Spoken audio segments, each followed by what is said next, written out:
Chief Lutuli states the aim of the ANC is to be a common South African multiracial society based upon friendship, equality of rights, and mutual respect. 1959. Lutuli is served with his third banning order, which prohibits him from attending any meeting anywhere in South Africa and from leaving his home district for 5 years. In 1960, 6 days after the Sharpeville emergency, Lutuli publicly burns his pass. On 29 March of 1961, 28 persons, including Lutuli, are found not guilty of high treason and discharged.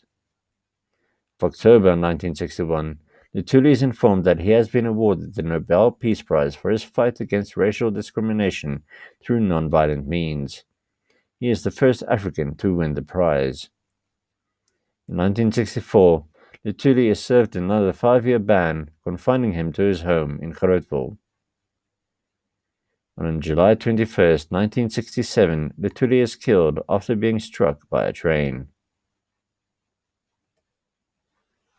The Defiance Campaign, including the influence of Mahatma Gandhi. In 1893, Gandhi experienced racial discrimination when he is thrown off a train at Pietermaritzburg station because he refused to leave the whites-only first-class compartment.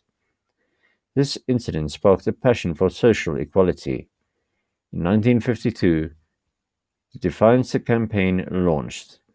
The first group of volunteers included Nelson Mandela, Yusuf Dadoo, Moses Kotane, J.B. Marks, David Bopape, and Walter Sisulu. The campaign of defiance against unjust laws, launched jointly by the African National Congress and the South African Indian Congress, was one of the greatest nonviolent, passive resistance campaigns in the tradition of Mahatma Gandhi. It was the largest mass action by the newly formed alliance of the two Congresses confronting the apartheid regime. The campaign generated a mass upsurge for freedom. During the campaign, the government of India called for international action to prevent an already dangerous situation from deteriorating further. The United Nations took note and called the apartheid policy a threat to peace. The ANC membership increased to 100,000 during the campaign. The campaign also led to the formation of the Colored People Congress and the Congress of White Democrats, and then a Congress alliance which played a crucial role in promoting multiracial resistance to apartheid in subsequent years. The Freedom Charter and Treason Trial. On the 26th of June 1955, the Freedom Charter was implemented in Kliptown and consisted of the African National Congress, the South African Indian Congress, the South African Congress of Democrats, and the Colored People's Congress.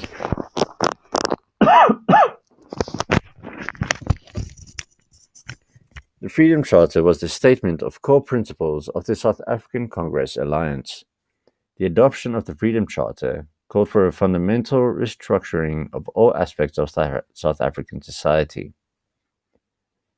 In 1956, 156 people, including Nelson Mandela, were arrested in a raid and accused of treason.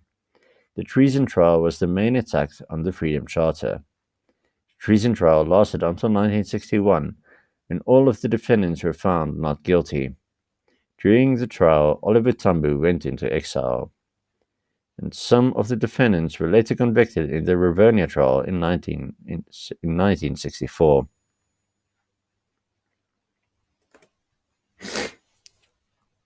Have a look at this pictorial example of the Freedom Charter.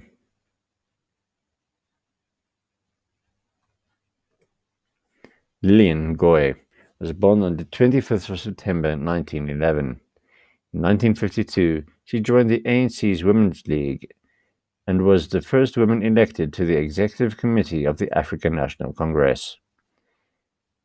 In 1955, she traveled to Switzerland to participate in the World Congress of Mothers held by the Women's International Democratic Federation to plead the cause of black women in South Africa. In 1956, she was one of the significant leaders who marched to the Union buildings in Pretoria to protest against the passed laws. In December 1956, she was arrested for high treason along with 156 other leading figures and stood trial until 1961 as one of the accused in the 4-year-long treason trial. In the mid-1960s, she was jailed under the 90-Day Detention Act and spent 71 days in solitary confinement. Her banning orders lapsed in 1972, but were renewed for a new 5-year period in 1975. She died on the 13th of March 1980 at the age of 69. Helen Joseph was born on the 8th of April in 1905 in Sussex, and she died on the 25th of December 1992. She was trained as a social worker and started working in a community centre in the mixed-race area of Cape Town, which exposed her to some of the realities of South African life.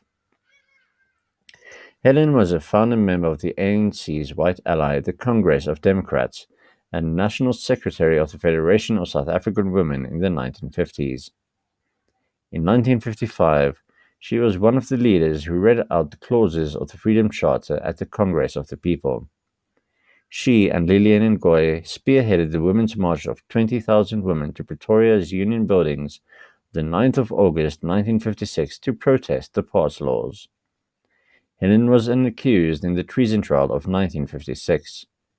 In 1957, the apartheid government banned and listed her, which meant she could not take part in political activities or be quoted in the press.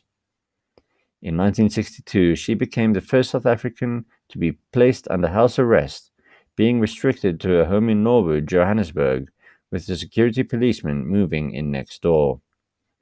She was the target of several assassination attempts. Joseph was diagnosed with cancer in 1971, and the banning orders were lifted for a short time before her being reinstated for 2 years in 1980. Her last banning order was lifted when she was 80 years old. She was admitted to the Order of Simon Serene in 1992, the highest honor bestowed by the Anglican Church of Southern Africa on lay members of the church who have provided outstanding service. She was also awarded the ANC's highest award, the Isitwalande Siaparanku Medal, for her devotion to the liberation struggle as a symbol of defiance, integrity, and courage. How apartheid affected people's lives. The ruling National Party instituted a system of racial segregation, established a system of white minority rule over racial groups. The ruling party undermined the social and civil rights of the races they considered inferior. Black Africans had their citizenships cancelled and were evicted from their homes and forced into segregated residential areas. The segregation affected their access to social amenities and institutions, schooling, and medical care, as well as other public services. This led to growing conflict among the black population. Anti-apartheid groups were organized by the black community to protest against the situation imposed on the community. This caused violence to erupt across the country between the government and the black community.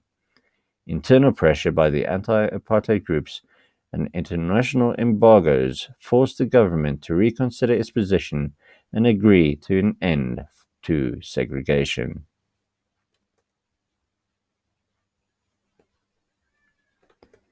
Thank you. I hope you enjoyed this lesson.